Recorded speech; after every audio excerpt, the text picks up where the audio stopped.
अस्सलाम वालेकुम नाजरीन, तुसां वेखदे पे यूट्यूब चैनल ज़मींदारा टाइम ते मैं हां मलिक सईद। नाजरीन अज असां तुहानू साग बनाना सिखाईओ। अज गाँव दी इक सौगात है साग। और साग गाँव दी पहचान है, जिनकी सर्दियां साग बड़ा मज़ेदार बनता है। तुहानू वो असां बनाना सिखाईओ। सब तो पहले सरसों दा जेह्ड़ा सरसों होंदी है, सरसों दे उतले जेह्ड़ा नरम जेह्ड़ा उतला हिस्सा होंदा है वो त्रोड़ना पौंदा है। उस बाद उन्नू त्रोड़ के बिल्कुल उहदे उत्ते जेह्ड़ी जेल्द होंदी जरा सख्त होंदी उसनू साफ करनी पौंदी, और उहदे पत्तरे जेह्ड़े होंदे नाल नाल आह्ले सख्त पत्तरे ओह् उन्हां नू त्रोड़ना पौंदा है। उस तो बाद उहदी जिल्द जेह्ड़ा सख्त होंदी उहदी जिल्द ओह् भी मतलब है उस तों त्रोड़नी पौंदी। उस तो बाद इस किस्म दा जिन्नी तुहाडे सामने है ओह् बनवे सी ओह्दा जिहा। ओह्दे तो बाद उसनू छुरी नाल ओह्दे छोटे छोटे पीस करे सो, जियां ये पीस फ्राई करना पिया। उस पीस करन तो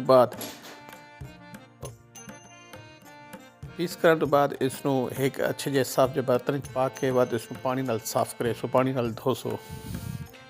पानी नाल साफ करन तो बाद इसनू गालन वास्ते इसनू पानी दे विच गले सो, चंगा करके गले सो, ताकि इस जेह्ड़ी इहदी जिल्द ते सख्त जिल्द होंदी है ओह् जिल्द सख्त ना रहे। बिल्कुल गाल के उस तो बाद इसनू गालन दा तरीका है कि तकरीबन अगर तुहाडे कोल साग बनदा पे किलो है तो तुस 2 किलो पानी पै सो। 2 किलो पानी दे विच साग नू बिल्कुल गले सो। और उसनू पकाने वास्ते टमाटर एक अदद प्याज नाल सब्ज धनिया सब्ज मिर्च ये इस्तेमाल थी सी, तो कुछ होर मिसाले भी इस्तेमाल थी सन। सवेदे पे सब्ज कटी हुई मिर्चें भी पियाँ नाल धनिया भी पिया, टमाटर भी प्याज भी।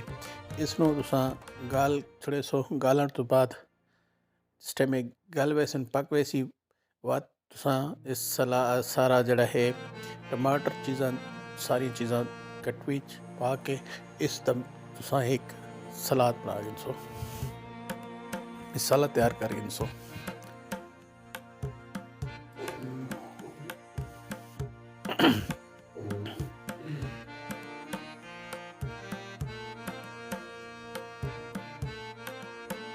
घी 2 चम्मच बड़े घी दे पैसो, कोशिश करे तो देसी घी हो, देसी घी से बड़ा ज़बरदस्त बनता है। 2 चम्मच बड़े देसी घी दे।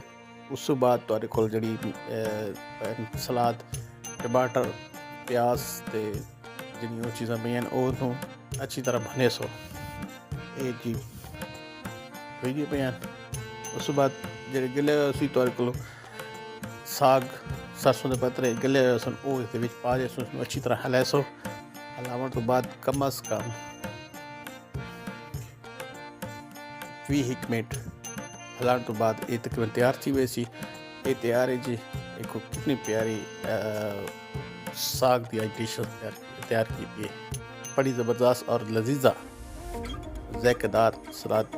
ये जी साग तैयार हो गया और तो सानू चखवाने हैं। बहुत मेहरबानी। ये सारा चैनल सब्सक्राइब कर गिनो। बहुत शुक्रिया।